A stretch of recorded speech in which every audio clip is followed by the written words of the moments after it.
Hello students previous lectures की help से हमने principle of inheritance and variation chapter को टोटली फिनिश कर लिया। लास्ट टॉपिक हमने प्रीवियस वीडियो में ही कंप्लीट किया और इस वीडियो में हम डिस्कस करेंगे principle of inheritance and variation chapter से रिलेटेड क्वेश्चंस का एनसीईआरटी एक्सरसाइज को सॉल्व करेंगे। सो होपफुली ये वीडियो भी आपके लिए बहुत हेल्पफुल होने वाला है बिकॉज ऑफ एनसीईआरटी एक्सरसाइज करने का सिंपल सा मीनिंग होता है कि आपके बोर्ड एग्जाम में जो भी क्वेश्चंस आएंगे या जो भी क्वेश्चंस फॉर्म होंगे वो कहीं ना कहीं इनसे रिलेटेड होंगे। ठीक है, कहीं बाहर से क्वेश्चन नहीं आएंगे। अगर बुक के ही सारे क्वेश्चंस होंगे तो अगर हमने एनसीईआरटी एक्सरसाइज सॉल्व की है तो एक तरीके से अपने बारे में पता चल जाएगा कि हमें कितना प्रिपेयर हो चुका है हमारा ये चैप्टर। तो आप लोग अपने आप को जरूर एग्जामिन कीजिएगा और मैं यहाँ पे थोड़ी सी हेल्प करूंगा आपकी, बाकी सारे क्वेश्चंस आप ही सॉल्व करेंगे। ओके, तो फर्स्ट क्वेश्चन यहाँ पे रीड करता हूं। सो स्टूडेंट, फर्स्ट क्वेश्चन है mention the advantage of selecting P plant for experiment bye Mendel. Okay, तो फर्स्ट क्वेश्चन यहाँ पे इन्होंने पूछा है कि ग्रेगर जॉन मेंडल जी ने अपने एक्सपेरिमेंट्स के लिए पी प्लांट्स को ही क्यों सेलेक्ट किया। तो बिल्कुल यहाँ पर इसका सिंपल सा आंसर ये होगा कि ग्रेगर जॉन मेंडल जी ने पी प्लांट्स को दैट मींस पाइजम सेटाइवम को सेलेक्ट किया और उसके पीछे रीजन ये था कि ये प्लांट इजिली ग्रो कर सकते हो आप। ठीक है, आप कहीं पर भी इस प्लांट को इजिली ग्रो कर सकते हैं। देन उसके बाद शॉर्ट टाइम पीरियड ये शोन करने में है ना, देन ग्रो करने में, एंड ग्रो करने के बाद इसका जो पूरा लाइफ स्पॉन पीरियड है हार्वेस्ट करने में बहुत ज्यादा टाइम ये टेक नहीं करता। इट मीन लाइफ साइकिल इनकी बहुत कम टाइम में कंप्लीट हो जाती है, 3 to 4 मंथ में ही। तो आपने कब शोन किया और कब हार्वेस्ट कर लिया और फिर उनके कैरेक्टर्स को समझना है ना, उनकी प्रोजेनीज को समझना, 1 2 3 जितने भी प्रोजेनीज में आप देखना चाहें है ना, आप बहुत इजी वे में देख सकते हैं। तो ये इनका बहुत बड़ा बेनिफिट था। थर्ड अगर पॉइंट की यहाँ पर बात हम करें तो यहाँ पर ये खास बात है पी प्लांट में कि जो भी पी प्लांट्स हैं हमारे पास वो पी प्लांट बहुत ही कंट्रास्टिंग कैरेक्टर्स को शो करते हैं। तो यहाँ पे ग्रेगर जॉन मेंडल जी ने सेलेक्ट किया बिकॉज ऑफ जो इन्होंने 7 कंट्रास्टिंग कैरेक्टर देखे। मतलब पी का प्लांट है तो वो टॉल कैरेक्टर, टॉल ट्रेड भी उसका मिल रहा है एक कैरेक्टर का, हाइट कैरेक्टर का, और डॉट ट्रेड भी मिल रहा है। ठीक है, उन्होंने जब शीट की बात की तो उनको राउंड सीड भी मिले और रिंकल सीड भी मिले। इट मींस स्टूडेंट्स की यहाँ पर ट्रेड्स थे, डिफरेंट ट्रेड्स थे, और कैसे हैं वो कंट्रास्टिंग कैरेक्टर्स वाले। तो ये बहुत ज्यादा बेनिफिट था यहाँ पर ग्रेगर जॉन मेंडल जी के पी प्लांट को सेलेक्ट करने का। नेक्स्ट पॉइंट यहाँ पर क्या होगा, ये बाइसेक्सुअल फ्लावर होते हैं स्टूडेंट। इट मींस कि आपको कोई पॉलिनेटर की रिक्वायरमेंट नहीं होगी, सेल्फ पॉलिनेशन की प्रोसेस यहाँ पर शो होगी। That means it's also a beneficial point for Gregor John Mendel. And next one students, अगर आप क्रॉस पॉलिनेशन के बारे में सोच रहे हैं, क्रॉस हाइब्रिडाइजेशन के बारे में सोच रहे हैं, तो इनमें बहुत इजी वे में आप इमैस्कुलेशन बैगिंग टेक्निक्स को फॉलो कर सकते हो। सो स्टूडेंट, ये यहाँ पर बेनिफिट थे जिसकी वजह से यहाँ पर ग्रेगर जॉन मेंडल जी ने पी प्लांट को सेलेक्ट किया था अपने एक्सपेरिमेंट के लिए। तो एक तरीके से रिवाइज हो गया है ये क्वेश्चन, अदरवाइज मैंने आपको पहले ही ये चीजें पढ़ा दी है। नेक्स्ट क्वेश्चन डिस्कस करते हैं। सो स्टूडेंट्स, अनदर क्वेश्चन है यहाँ पर डिफरेंशिएट बिटवीन द फॉलोइंग, और ये फॉलोइंग है क्या, dominance and recessive, then homozygous and heterozygous, and monohybrid and dihybrid. So students, इसमें भी आपको मेरी कोई हेल्प नहीं मिलने वाली, मतलब कोई जरूरत नहीं है ना, हेल्प नहीं मिलने वाली। तो मैं तो कुछ ना कुछ आपको क्लू दे रहा हूँ। तो student, first difference, dominant and recessive पूछा गया है आपसे।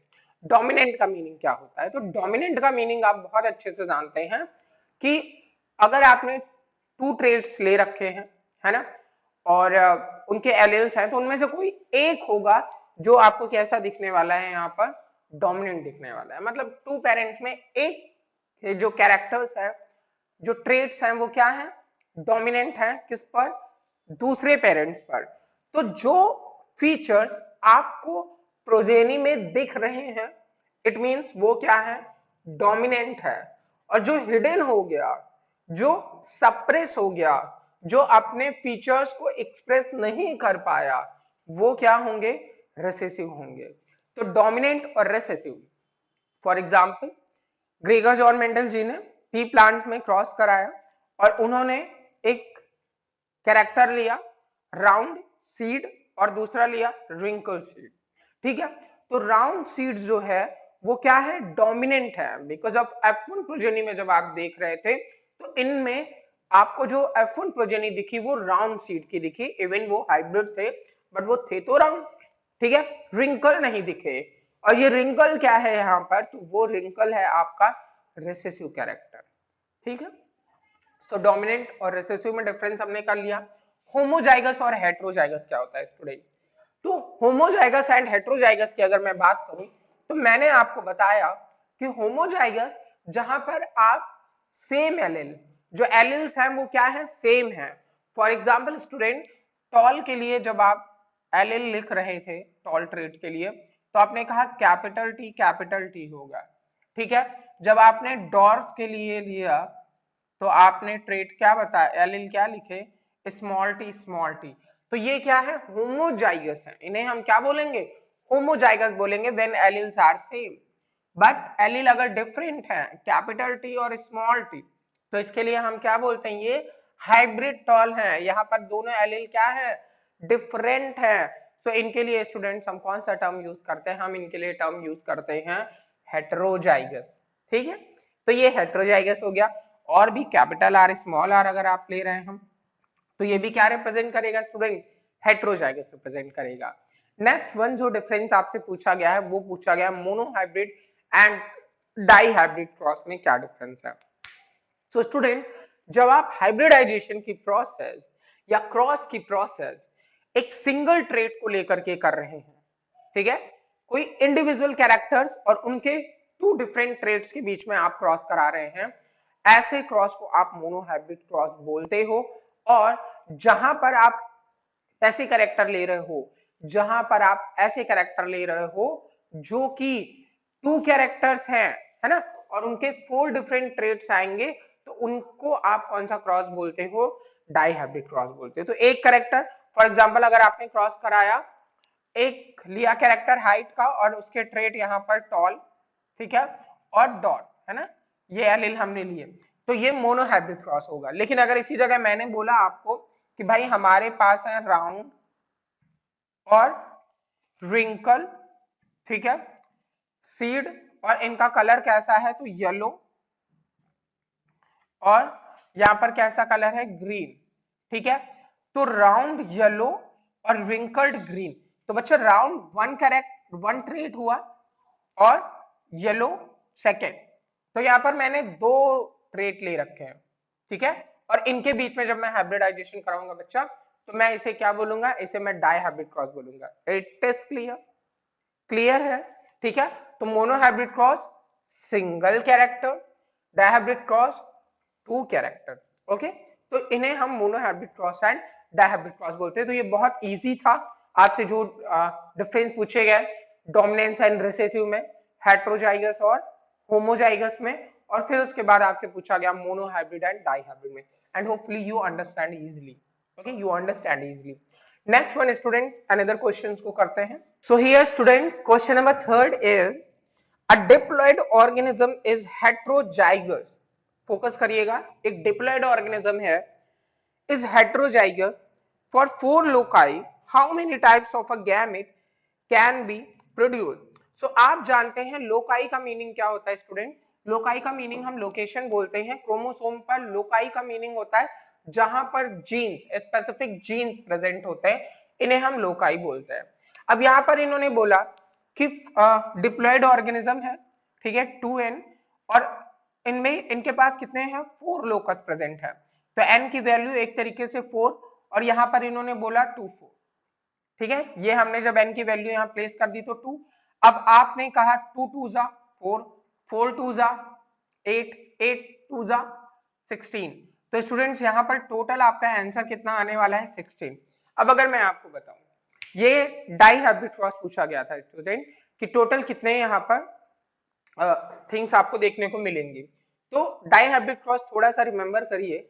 डाइहाइब्रिड क्रॉस में हमने क्या पढ़ा था, जैसे अभी अभी मैंने फॉर्म किया, मैं उनके गैमेट आपको दिखाता हूँ, है ना, F2 प्रोजेनी के लिए। तो अगर आपने यहाँ capital R capital Y small Y लिया, है ना, अब यहाँ पर ये क्या है, हेट्रोजाइगस है, कोई प्रॉब्लम, ये हेट्रोजाइगस है, डिप्लॉइड जैसा उन्होंने बोला। अब नेक्स्ट वन, अगर इनके गैमेट बनाऊंगा मैं, तो कैपिटल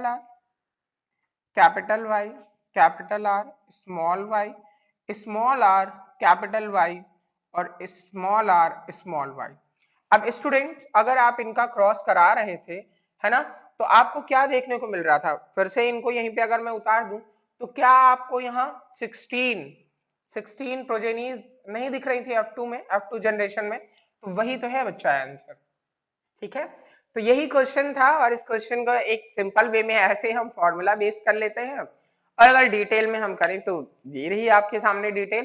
तो आप कुछ भी एग्जांपल ले सकते हैं, जरूरी नहीं है कि आप यही एग्जांपल लें, आपका जो मन हो आप उस एग्जांपल के थ्रू यहाँ पर आंसर करें, और hopefully you understand about this thing.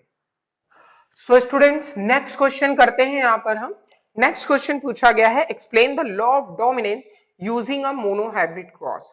ठीक है, ये पे मैं सेकंड क्वेश्चन भी पढ़ लेता हूँ।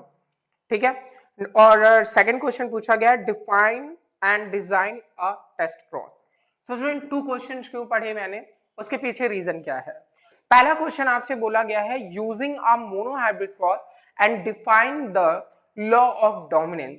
सो स्टूडेंट्स मैंने जब आपको मोनोहाइब्रिड क्रॉस पढ़ाया, तो मैंने कहा आपको एक कैरेक्टर लीजिए, है ना, और उनके बीच में हाइब्रिडाइजेशन, इट मींस आपको क्रॉस कराना है।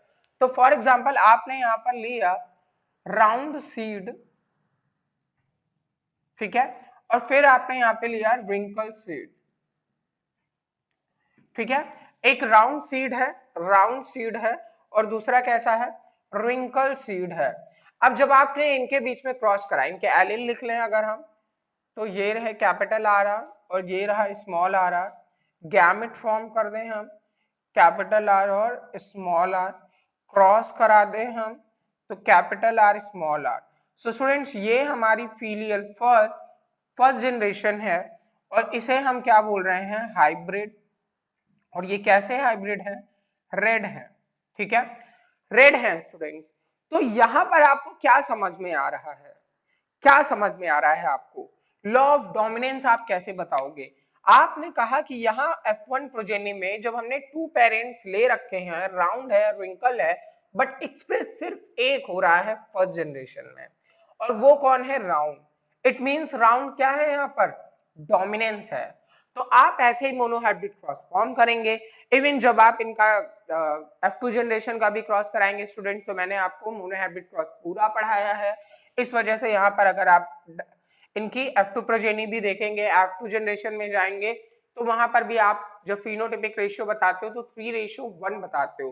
3 क्या थे, टॉल है, मतलब डोमिनेंट आपको ज्यादा दिख रहा है, और 1 ओनली यहाँ पर डॉग था। स्टूडेंट जब आप इनका जीनोटाइपिक रेशियो लिखते हो, तो 1 क्या है, टॉल है, प्योर टॉल। 2 यहाँ पर क्या है, हाइब्रिड टॉल, और 1 यहाँ पर क्या है, तो डॉर्फ था। ठीक है, और यहां अगर बात करें तो रेड होगा, है ना, और देन उसके बाद हाइब्रिड रेड 2 होंगे, और एक क्या होगा आपका, एक आपका रिंकल सीड होगा, है ना। तो राउंड और रिंकल ये हमने यहाँ पर बात की सीड की। तो स्टूडेंट्स ऐसा ही क्रॉस हमने जब मोनोहाइब्रिड में किया था। तो यहाँ पर आप बताओगे कि डोमिनेंट पेरेंट जो है, डोमिनेंट कैरेक्टर आपको प्रोजेनी में ज्यादा दिख रहे हैं। इट मींस इसी को तो हम लॉ ऑफ डोमिनेंस बोल रहे थे ना, कि जो अपने आप को एक्सप्रेस कर पाए। लेकिन बार बार वही चीजें हैं, चाहे आप डोमिनेंट और रिसेसिव डिफरेंस की बात करो, चाहे आप मोनोहाइब्रिड क्रॉस की बात करो, या फिर चाहे आप किसकी बात करो, चाहे आप बात करो ये मोनोहाइब्रिड क्रॉस और लॉ ऑफ डोमिनेंस की। ठीक है स्टूडेंट, नेक्स्ट क्वेश्चन इसी में समझने वाले थे ना। तो हमारा नेक्स्ट क्वेश्चन क्या था, with the help of a test cross, है ना, यहाँ पे हमको डिफाइन करना था टेस्ट क्रॉस को। तो हेल्प किसी की नहीं लेनी है, ये सामने बना हुआ है, इसी की हेल्प से हम टेस्ट क्रॉस करने की कोशिश करते हैं। सो स्टूडेंट क्यों करते थे टेस्ट क्रॉस, मैंने आपको रीजन बताया था कि यहाँ पर जो पेरेंट्स हमको, मतलब F1 प्रोजेनी जो हमको मिली है, इसका फिनोटाइप तो बोल दिया मैंने कि ये हाइब्रिड रेड है, बट क्या जीनोटाइप बताया, बिल्कुल नहीं। तो यहाँ जीनोटाइप क्या है, अननोन। अगर यहाँ पे 4 फॉर्म किए हैं मैंने प्रोजेनीज F1 में, तो ये 4 फॉर्म हो जाएंगे, ठीक है। 4 यहाँ पर फॉर्म हो जाएंगे, मतलब R R R R R R 4 आप कर दोगे, मतलब एक तरीके से सबके सब क्या है, हाइब्रिड रेड है। लेकिन अननोन क्या है यहाँ पर, अननोन है यहाँ पर जीनोटाइप। तो जीनोटाइप को ही जानने के लिए हम टेस्ट क्रॉस कराते हैं, टेस्ट एग्जामिन, है ना, एग्जामिन। टेस्ट क्रॉस में स्टूडेंट क्या कराते हैं हम, और मैंने आपको बताया था कि you always do test cross with the recessive parents. तो जो हमें F1 प्रोजेनी मिली है, इसका क्रॉस हम किससे कराएंगे, रिसेसिव पेरेंट्स से अगर हम कराएंगे, for the knowing of genotype, then that type of a cross refers to as test cross. Student तो देखिए कर लेते हैं, यहाँ पर हमने पुनेट स्क्वायर फॉर्म किया, ओके। तो अब तक तो इतनी बार हम लोग ये चीजें कर चुके हैं, है ना, टेस्ट क्रॉस रहा हो, बैक क्रॉस रहा हो, ठीक है, कि मतलब एकदम से दिमाग में बैठ गया होगा आप लोगों के। Capital R small R, capital R small R, capital R small R and capital and small R, ठीक है। आई थिंक कहीं गलती की है क्या मैंने भाई, ठीक है, स्मॉल आर और स्मॉल आर। तो जब आपने कैपिटल आर स्मॉल आर जो कि हमारे F1 प्रोजेनी थे और इनका रिसेसिव पेरेंट्स के साथ बच्चा क्रॉस कराया, तो यहाँ पर आपको जो भी रेशियो मिलेगा, मैंने बोला था ना मैंने गलती की है, और देखिए पकड़ में आ गई, इतनी बार किया, ओवर कॉन्फिडेंस हो गया है ना, ठीक है, ओवर कॉन्फिडेंस हो गया। तो ये स्मॉल आर और स्मॉल आर, और ये कैपिटल आर स्मॉल आर, ठीक है, ये स्मॉल आर एंड देन ये capital R small R and then ये फिर small R small R. So students यहाँ पर हमने जब ऐसा क्रॉस कराया, तो यहाँ पर हमको ऐसा कुछ देखने को मिला, ठीक है। ये हमारे रिसेसिव पेरेंट्स थे और ये हमारे हाइब्रिड थे। तो ये रेड है, ठीक है, हाइब्रिड रेड है, और ये दोनों क्या है, रिंकल्ड हैं, ठीक है। अब जब हमने इनके बीच में क्रॉस कराया, तो हमको capital R one, small R one, then फिर कैपिटल आर स्मॉल आर, ठीक है, एंड देन स्मॉल आर यहाँ पर हमको देखने को मिले। अब जब हम इनका फिनोटाइप की बात करेंगे बच्चा, है ना, फिनोटाइप अगर हम यहाँ पर बात करें, एक तरीके से दोबारा हो रहा है ना, मतलब एक बार समझने के बाद फिर से। तो फिनोटाइप में आपको यहाँ पर क्या दिख रहा है, 2:2 यहाँ पर देखने को मिल रहा है इनका फिनोटाइप। और बिल्कुल दो हमारे क्या है यहाँ पर, तो आपने कहा सर हाइब्रिड रेड है, हाइब्रिड रेड, और 2 यहाँ पर क्या है, तो आपने कहा सर ये हमारे 2 है ड्रिंकल, रेड बोल रहा हूं मैं, राउंड है, ठीक है, बहुत मिस्टेक हो रही है भाई, ठीक है। तो ये हाइब्रिड राउंड है, यहाँ पर भी देखिए मैंने रेड लिख रखा है, बहुत ज्यादा मिस्टेक, टू मच मिस्टेक्स, है ना। तो ये राउंड रेड, तो राउंड है बच्चा, इसको क्लियर करिएगा। देन यहाँ पर हमने क्या किया, फिनोटाइप जो इनका रेशियो बताया वो हाइब्रिड और राउंड है, हाइब्रिड राउंड यहाँ पे फॉर्म हुए, और 2 यहाँ पर कैसे फॉर्म हुए हैं, रिंकल फॉर्म हुए हैं। नेक्स्ट उसके बाद अब अगर हम इनके जीनोटाइप की बात करें, जो कि अननोन था, है ना, वहां पर, तो जब हम इनका जीनोटाइप लिखेंगे, तो थोड़ा सा ध्यान से देखेंगे, तो ध्यान से देखेंगे तब भी तो 2 हमें यहाँ पर क्या दिख रहे हैं, हाइब्रिड दिख रहे हैं, और 2 हमें यहाँ पर क्या दिख रहे हैं बच्चा, हमें रिंकल दिख रहे हैं। तो यहाँ पर हाइब्रिड राउंड और रिंकल, तो इसका मतलब जीनोटाइप भी 2:2, इट मीन्स इसे और करके अगर बोले तो 1:1 हमको मिलेगा। मतलब यहाँ पर जीनोटाइप और फिनोटाइप दोनों क्या है बच्चा, सेम ही है, सेम है, ठीक है। तो ये राउंड रहेगा, है ना, क्लियर कर लीजिएगा, रेड बोल दिया है मैंने। तो ये पूरा यहाँ पर ये क्लियरिफिकेशन है टेस्ट क्रॉस का, जिसे हमने यहाँ पर समझ लिया। नेक्स्ट क्वेश्चन देखते हैं student. Another question is using a Punnett square, work out the distribution of phenotypic features in the first filial generation after a cross between a homozygous female and heterozygous male for a single loci. So यहाँ पर पहले तो हम condition एक बार बहुत ध्यान से पढ़ते हैं। हेट्रोजाइगस मेल और होमोजाइगस फीमेल पेरेंट्स के बीच में आपको क्रॉस कराना है और F1 का रेशियो बताना है। तो हेट्रोजाइगस मेल है और होमोजाइगस फीमेल, राइट डाउन कर लेते हैं भाई, क्वेश्चन तो हो गया, हेट्रोजाइगस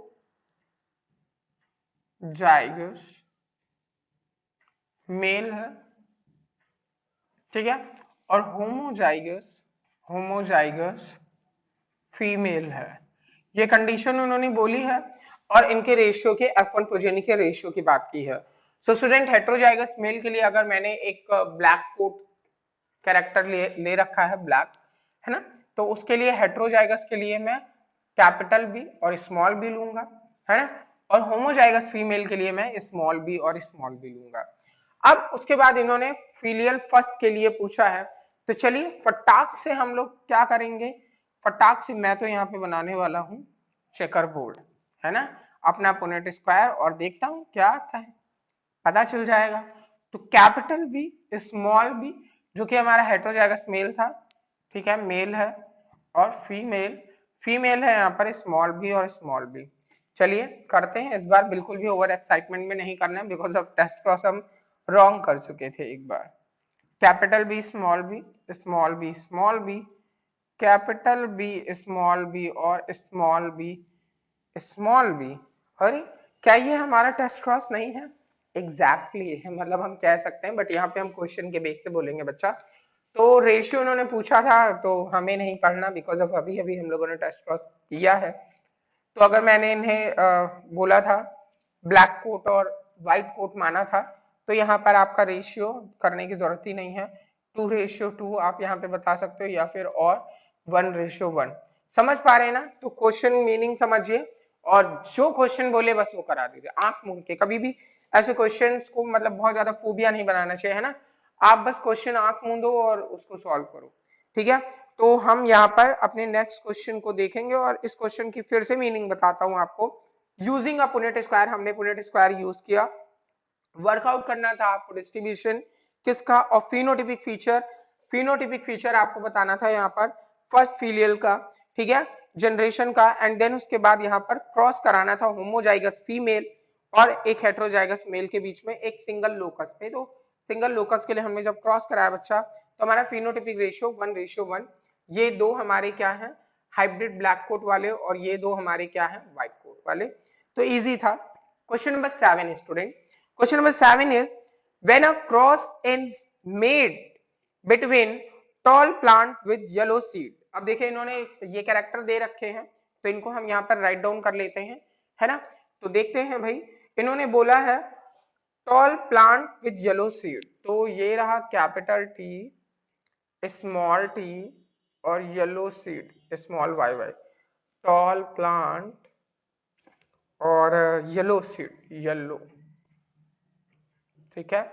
नेक्स्ट वन स्टूडेंट इन्होंने बोला है and tall plant with green seed, और नेक्स्ट यहाँ पे इन्होंने बताया है tall plant with green seed, है ना, ग्रीन सीड। और इसके लिए इन्होंने कैपिटल टी स्मॉल टी और यहाँ पर है स्मॉल कैपिटल वाई था यहाँ पर ना, क्वेश्चन भी गलत है, कैपिटल वाई और यहाँ पर है स्मॉल वाई, ठीक है स्टूडेंट। तो इसमें इन्होंने क्वेश्चन क्या पूछा है, इन्होंने क्वेश्चन पूछा है कि what proportion of phenotype in the of spring could be expected. तो यहाँ पर जो फिनोटाइप मिलने वाला है वो क्या मिलने वाला है, ठीक है। तो यहाँ पर ए ऑप्शन है, मैं लिख देता हूँ ऑप्शन यहाँ पर, ऑप्शन नंबर ए यहाँ पर है, या तो वो क्या होंगे टॉल एंड ग्रीन होंगे, ठीक है, और बी यहाँ पर ऑप्शन दे रखा है डॉर्फ एंड ग्रीन। तो यहाँ पे हमारे पास डॉर्फ कैरेक्टर दिया गया था भाई, डॉर्फ एंड ग्रीन, ठीक है, डॉर्फ एंड ग्रीन। तो चलिए हम लोग इन्हें इलस्ट्रेट करते हैं और इवेल्युएट करते हैं कि आखिर यहाँ पर क्या फॉर्म होने वाला है। तो एक बार देखेंगे इन्हें हम, चलिए। तो सबसे पहले हम टॉल ग्रीन के गैमेट बना लेते हैं, टॉल ग्रीन के गैमेट बना लेते हैं भाई। तो यहाँ पर हमारे टॉल ग्रीन का गैमेट क्या बनेगा, कैपिटल टी स्मॉल वाई और स्मॉल टी स्मॉल वाई, ठीक है, बन गया भाई। क्योंकि यहाँ एकदम सिंपल सा मामला था, यहाँ पे फॉर्म करते हैं। यहाँ पर अगर हम फॉर्म करें तो पहले मैं इसे रफ कर देता हूँ, ओके। सो स्टूडेंट्स फॉर्म करते हैं यहाँ पर। तो मैंने आपको सिखाया था ना, ये कैपिटल टी और ये आ गया कैपिटल वाई, फिर कैपिटल टी और ये आ गया आपका स्मॉल वाई, फिर अब स्मॉल टी कैपिटल वाई, और स्मॉल टी स्मॉल वाई, ये है। एंड देन आपका इनको फटाक से क्रॉस कराना होगा ना, चेकर बोर्ड बना लेते हैं हम लोग। और ये हमारे ये दो पहले जो बना के रखे थे, कैपिटल टी स्मॉल वाई और स्मॉल टी स्मॉल वाई, ठीक है। तो यहाँ पे फटाक से भर फिल करते हैं, capital T Y small Y, capital T small T capital Y small Y, capital T small Y, capital T small Y, capital T capital Y small Y, small T capital Y small Y, capital T small Y और small T small Y. So student देखते हैं इसको। अब इन्होंने जो proportion हमको question में दे रखा था कि टॉल और ग्रीन और डॉर्फ और ग्रीन किसका प्रोपोर्शन सबसे ज्यादा है, तो आप ध्यान से देखिए। अभी ये टॉल है और ये क्या है, येलो है, ठीक है। लिख दूं, है ना, टॉल येलो, ठीक है। ये क्या है, ये है हमारे टॉल येलो, और ये क्या है, ये भी है टॉल, और ये येलो है, स्मॉल वाई ग्रीन है, ठीक है। ये क्या है, ये भी है हमारे टॉल, और ये भी क्या है, ग्रीन। ये क्या है, ये भी है टॉल, और ये है येलो। ये समझ रहे हैं ना, ये अगर आपने पहले के वीडियो देख रखे हैं ना बहुत अच्छे से, तभी समझ पाएंगे। ये है डॉर्फ और येलो, ये फिनोटाइप है बच्चा, जीनोटाइप नहीं है, ठीक है। फिर ये है टॉल, और ये क्या है, ग्रीन, और ये क्या है, डॉर्फ, और ये क्या है, ग्रीन, ठीक है। अब देख लेते हैं हमें टॉल येलो कितने मिले बच्चा। तो टॉल येलो 1 2, और वहां पर हमारा टॉल और ग्रीन का प्रोपोर्शन दिया हुआ था ना, 1 2। और देख लेते हैं, लिख लेते हैं पहले, टॉल येलो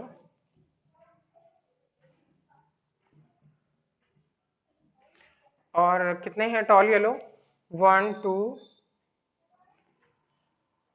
3, 3 है टॉल येलो, ठीक है। देन उसके बाद हमें दूसरा करेक्टर कौन सा दिखा था, टॉल ग्रीन, कितने हैं ये, टॉल ग्रीन 1 2 3, टॉल ग्रीन 3 है। और फिर इसके बाद है डॉर्फ एंड ग्रीन कितने हैं, तो डॉर्फ और ग्रीन 1 2, तो डॉर्फ एंड ग्रीन है, डॉर्फ ग्रीन है ओनली 2। सो स्टूडेंट्स इन्होंने प्रोपोर्शन पूछा था, एक बार हम क्वेश्चन को अपने देखेंगे और फिर यहाँ पर देखेंगे कि क्वेश्चन ने पूछा क्या था, है ना, जरूरी है क्वेश्चन भी देखना। तो चेक करते हैं एक बार। और क्वेश्चन यहाँ पे पूछा गया था, when a cross is made between toll plant with yellow seed, ठीक है, tall plant with yellow seed हमने यहाँ पर फॉर्म किया, ठीक है। और फिर उसके बाद इन्होंने क्वेश्चन हमसे नेक्स्ट क्वेश्चन पूछा यहाँ पर कि what proportion of phenotype in the offspring could be expected to be tall and green or dwarf and green। so exactly students यहाँ पर 3 tall and green plant हमको मिले हैं, 3 tall and green plant हमको मिले हैं 1, और यहाँ पर डॉर्फ और ग्रीन हमको कितने मिले हैं, तो वो मैंने आपको बताया कि डॉर्फ और ग्रीन हमको सिर्फ सिंगल यहाँ 1 मिला है, ये येलो था, ठीक है, ये येलो था, यहाँ पे हमने हमने मिस्टेक की है, ठीक है। तो ये हमारा क्या आएगा, डॉर्फ और ग्रीन यहाँ पर सिर्फ हमको 1 मिला है। तो ये आपको फिनोटिपिक प्रोपोर्शन बिल्कुल समझ में आ गया होगा, ठीक है। तो फिर से एक बार देखिएगा, क्योंकि कॉम्प्लिकेटेड बिल्कुल नहीं है, बस आपको करना आना चाहिए। Tall yellow, tall yellow 2, then उसके बाद टॉल येलो 3 थे बच्चा, तो 3 थे, हमको इनका प्रोपोर्शन ही नहीं चेक करना था, वो तो हमने किया, तो मैंने आपको बता दिया। नेक्स्ट यहाँ पे टॉल और ग्रीन कितने हैं, तो टॉल और ग्रीन आपने देखा 1 2, ठीक है। देन उसके बाद 3, 3 टॉल एंड ग्रीन थे, एंड देन उसके बाद उन्होंने पूछा डॉर्फ और ग्रीन कितने हैं, तो only single 1 dwarf and green, ये डॉर्फ और येलो था, ठीक है। तो डॉट फॉर ग्रीन कितने हैं, only single. It means student ये हमारा पूरा था और इनका प्रोपोर्शन हमने क्या बताया, 3:1। ठीक है, टॉल ग्रीन 3 और डॉर्फ ग्रीन कितने, 1। तो hopefully you understand about this cross. Next question देखते हैं। सो स्टूडेंट नेक्स्ट क्वेश्चन है question number 8। Two heterozygous parents are crossed if the two loci are linked, what would be the distribution of phenotypic feature in F1 generation for a dihybrid cross? So students इसमें बिल्कुल भी आपको मेरी जरूरत नहीं है। याद करिए आप लोग जो हमने टीएच मॉर्गन जी का ड्रोसोफिला पे जो एक्सपेरिमेंट था जिसमें उन्होंने लिंकेज की प्रोसेस को डिफाइन किया था और रिकॉम्बिनेशन, एग्जैक्टली वही डाइहाइब्रिड क्रॉस आपको यहाँ पर बताना होगा और लिंकेज की प्रोसेस को रिप्रेजेंट करना होगा। तो बस उस प्रोसेस को रिवाइज करिए और इस क्वेश्चन का आंसर दीजिए आप, ठीक है, मैं नहीं बताने वाला। नेक्स्ट क्वेश्चन है briefly mention the contribution of TH Morgan in genetics. तो टीएच मॉर्गन जी जी ने जो हमारे थे उन्होंने जेनेटिक्स में उनका कंट्रीब्यूशन ये था कि क्रोमोसोमल थ्योरी ऑफ इनहेरिटेंस की प्रोसेस को उन्होंने ड्रोसोफिला मेलनजेस्टर में डिफाइन किया था और इन्हें एक्सपेरिमेंटल जो हमारी जेनेटिक्स है उसका फादर भी बोला जाता है। तो ये चीजें मैंने आपको बताई है पहले भी। तो ये टीएस मॉर्गन का कंट्रीब्यूशन था। नेक्स्ट क्वेश्चन देखते हैं। What is a pedigree analysis, suggest how such an analysis can be useful. So student pedigree analysis क्या है, remember my lecture. Pedigree analysis में मैंने आपको बताया कि पेडिग्री वर्ड का मीनिंग होता है जहां पर हम किसी एक सिंगल ट्रेट को लेकर के पूरी जो भी फैमिली ट्री है ना, उसकी स्टडी करें कि पूरी फैमिली में क्या क्या हुआ, कितने लोग थे एंड देन उसके बाद वहां पर कितने प्रोजेनीज बने, है ना, और उन वो ट्रेट उनमें ट्रांसफर कैसे हुआ। तो एग्जैक्टली ये बात हमने की थी। तो पेडिग्री एनालिसिस क्या है, समझ गए आप कि सिंगल ट्रेट को लेकर के अगर आप जनरेशन टू जनरेशन देन उनकी जनरेशन मतलब बहुत सारी जनरेशन की स्टडी करते हो आप, तो इसे आप क्या बोलते हो, पेडिग्री एनालिसिस बोलते हो। और हम इनका यूज कहां कर रहे हैं, हम इनका यूज जेनेटिक डिसऑर्डर्स की स्टडी करने में करते हैं। यूजफुल कैसे है, आप जेनेटिक जो भी चीजें ट्रांसफर हो रही हैं, है ना, उनको आप स्टडी कर सकते हो और आप ये जान सकते हो कि अगर ये ट्रेट है मोस्टली और ये नेक्स्ट जनरेशन में ट्रांसफर होगा, है ना, तो आप उसे कहीं ना कहीं रोक सकते हो। तो आपने अगर एक पूरी फैमिली ट्री की स्टडी की, पेडिग्री एनालिसिस की, तो आपको नेक्स्ट जनरेशन में कैसे आप प्रिकॉशंस दे सकते हैं, कैसे उन्हें सेफ रख सकते हैं, इसका नॉलेज आपको हो जाएगा। सो इस तरीके से पेडिग्री एनालिसिस जो है वो बहुत ज्यादा यूजफुल है। नेक्स्ट क्वेश्चन देखते हैं। स्टूडेंट नेक्स्ट क्वेश्चन है how is sex determination in human being. बिल्कुल भी मुझे परेशान मत करें आप इस क्वेश्चन के लिए, क्योंकि बहुत सिंपल है। सेक्स का डिटर्मिनेशन ह्यूमन बीइंग में कैसे करते हैं, तो हमने बोला 46 क्रोमोसोम प्रेजेंट होते हैं ना भाई, होते हैं ना, 23 पेयर में होते हैं, है ना, होते हैं। 22 पेयर को आपने क्या बोला था, 22 पेयर ऑफ क्रोमोसोम को आपने ऑटोसोम बोला था, है ना, और जो हमारा 1 पेयर ऑफ क्रोमोसोम था उसी को आपने सेक्स क्रोमोसोम बोला था। ठीक है, तो यहां पर आपने अगर लिखा 22 प्लस 1 23, है ना, पेयर में लिख दो भाई, 1 पेयर में लिख दो, और यहाँ पर ये x और x फीमेल के लिए, फिर 22 ऑटोसोम, है ना, पेयर में, प्लस यहाँ पर 1 पेयर में मेल है जिसका x और y। तो मैंने आपको बताया x और x फीमेल के लिए और x और y मेल के लिए। अब आपने इनके बीच में क्रॉस फॉर्म कर लिया और हो गया आपका सेक्स का डिटर्मिनेशन। तो x और x क्रोमोसोम मतलब अगर इनकी चांसेस हम करें तो 50% डॉटर और 50% यहाँ पर सन होते हैं, है ना। तो ये था हमारा सेक्स का डिटर्मिनेशन ह्यूमन बीइंग में। तो सारी बातें आप एक्सप्लेन करिए वहां पर, ऑटोसोम क्या है, सेक्स क्रोमोसोम क्या है, और फिर उसके बाद इनमें कैसे क्रॉस हो रहा है और कैसे यहाँ पे डिटरमाइन कर रहे हैं। आपको पता है वाई क्रोमोसोम ही यहाँ पर मेल्स के लिए है, मेल के पास है, और जो मेल प्रोजेनी होगी उसके लिए रिस्पॉन्सिबल यहाँ पर कौन होगा, मेल होगा। मतलब जो सन होगा उसके लिए रिस्पॉन्सिबल कौन होगा, यहाँ पर मेल होगा, और डॉटर के लिए भी मेल ही होगा। कि अगर उसने अपना एक्स क्रोमोसोम दिया, फीमेल के एक्स क्रोमोसोम से अगर यहाँ पे फर्टिलाइज्ड हो रहा है मतलब मैच कर रहा है, तो वो डॉटर होगी, और अगर यहाँ पर एक्स फीमेल का, भाई फीमेल के पास तो दोनों एक्स है ना, तो ये तो एक्स ही देगी। मेल के ऊपर डिपेंड करता है कि वो अपना एक्स दे रहा है भाई। ओके, नेक्स्ट क्वेश्चन करते हैं। नेक्स्ट क्वेश्चन है students, a child has blood group O if the father has blood group A and B, mother का ब्लड ग्रुप बी, है ना। Work out the genotype of the parents and the possible genotype of the other offspring. So student ये भी question हम करते हैं, है ना, ये भी फॉर्म करना होगा क्वेश्चन आपको, और एंड देन उसके बाद आप इसका आंसर कर पाएंगे। तो देखते हैं, इन्होंने देखे बोला है कि फादर का जो ब्लड ग्रुप है वो है ए, फादर साहब का ब्लड ग्रुप ए है, मदर का ब्लड ग्रुप यहाँ पर क्या है, बी है, लेकिन इन्होंने सन का बता रखा है ओ ब्लड ग्रुप। तो ये हम देखते हैं। अब स्टूडेंट, मैंने आपको जो मल्टीपल एलील पढ़ाया था, मल्टीपल एलील थोड़ा सा याद करिएगा, है ना। तो मैंने आपको कुछ कॉन्सेप्ट बताए, मैंने कहा कि अगर यहाँ पर ए ब्लड ग्रुप अगर होमोजाइगस पेरेंट्स हम माने हैं और ये बी, तो इनके जो एलील बनाए वो आई ए और इनका आई बी और आई बी बनाए, पुनेट स्क्वायर फॉर्म कर दीजिए, है ना। ये सब बहुत बहुत तेजी से कर रहे हो आप, देख रहे हैं आप कितनी तेजी से कर रहे हैं, आप ही कर रहे हैं, मैं नहीं कर रहा हूं, क्योंकि आपने इतने अच्छे से पढ़ लिया ना इन लोगों इन चीजों को कि आपको यहाँ पर कोई प्रॉब्लम ही नहीं होगी, है ना। बस इन्हें कोई फिल कर दीजिए, आई बी और ए, आई बी और आई ए, है ना, और आई ए से आई ए, ठीक है। तो आई ए और आई बी है बच्चा, ठीक है। अब यहाँ पर जब आपने फिल किया तो आई बी सब आई A I B, it means student कि ये किसको रिप्रेजेंट करेंगे, ब्लड ग्रुप ए बी को। तो ये हम हर हर एक प्रोजेनी कैसी होगी, ए बी।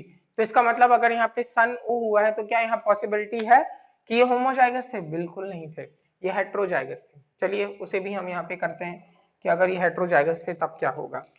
तो हेट्रोजाइगस के लिए फटाक से लिखूं मैं, ए ब्लड ग्रुप के लिए आई ए और आई रेसेसिव, और बी के लिए आई बी और स्मॉल आई, ठीक है। चलिए अब इनके लिए भी चकर बोर्ड बना लेते हैं अपना पुनेट स्क्वायर। मैं बोला ना कि बहुत अच्छे से प्रैक्टिस हो जाएगी।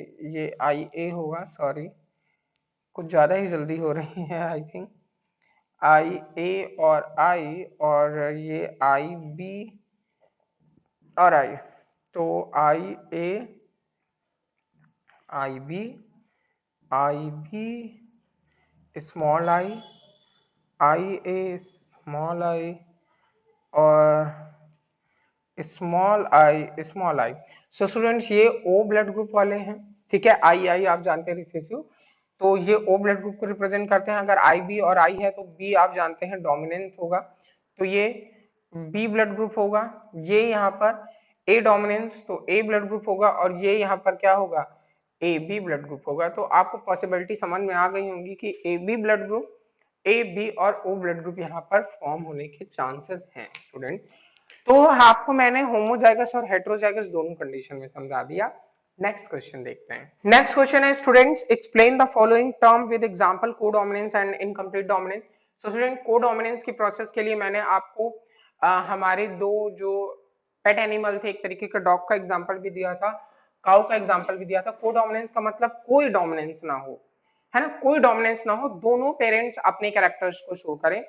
जैसे आप देखिए यहाँ पर ए बी ब्लड ग्रुप में ही ए और बी अलग अलग था, बट ए बी दोनों यहाँ पे रिप्रेजेंट हो रहे हैं, तो इसको भी हम कोडोमिनेंस का एग्जांपल ही बोलते हैं, है ना। तो कोडोमिनेंस, एंड देन उसके बाद इनकम्प्लीट डोमिनेंस, मतलब दोनों साथ साथ में डोमिनेंट हो, तो हमारा क्या होगा यहाँ पर कोडोमिनेंस। जैसे लॉ ऑफ डोमिनेंस में बताया गया था कि सिर्फ एक पेरेंट डोमिनेंट होगा, ऐसा नहीं है यहाँ पे, और तो यहाँ पर दोनों पेरेंट्स डोमिनेंट है तो कोडोमिनेंस बोलेंगे। इनकम्प्लीट डोमिनेंस किसे हम बोलेंगे, जहां पर सिर्फ और सिर्फ कोई पेरेंट डोमिनेंट नहीं है और न साथ साथ में कोई डोमिनेंट है, वहां कुछ नया मिल रहा है, कोई नया कैरेक्टर आपको देखने को मिल रहा है। जैसे हम लोगों ने स्नैपड्रैगन का जो हमारा फ्लावर था, है ना, एंटीरिनियम, तो वहां पे हमने रेड फ्लावर व्हाइट फ्लावर में क्रॉस कराया था, ना तो हमको रेड मिले ना व्हाइट मिले, हमको पिंक मिल गया था, याद है ना आपको, तो पिंक मिल गया। न्यू कैरेक्टर्स अगर आपको देखने को मिल रहा है तो इनकम्प्लीट, डोमिनेंस है ही नहीं यहाँ पे, है ना, कुछ नया। Next question, what is a point mutation, give one example. So student point mutation बताया जब स्पेसिफिक जीन पे कोई म्यूटेशन होगा तो उसे हम पॉइंट म्यूटेशन बोलते हैं, है ना। तो चेंजेस जो भी आकर होते हैं और मतलब सडनली कॉज हो रहा है तो म्यूटेशन है, और स्पेसिफिक पॉइंट स्पेसिफिक जीन पे हो रहा है तो इसे हम पॉइंट म्यूटेशन बोलते हैं। ये भी सब पढ़ा चुका हूं मैं। नेक्स्ट क्वेश्चन है, how had who had propose the chromosomal theory of inheritance, Sutton and Boveri. पूछने वाली बात नहीं थी, बच्चों वाला क्वेश्चन पूछा इन्होंने।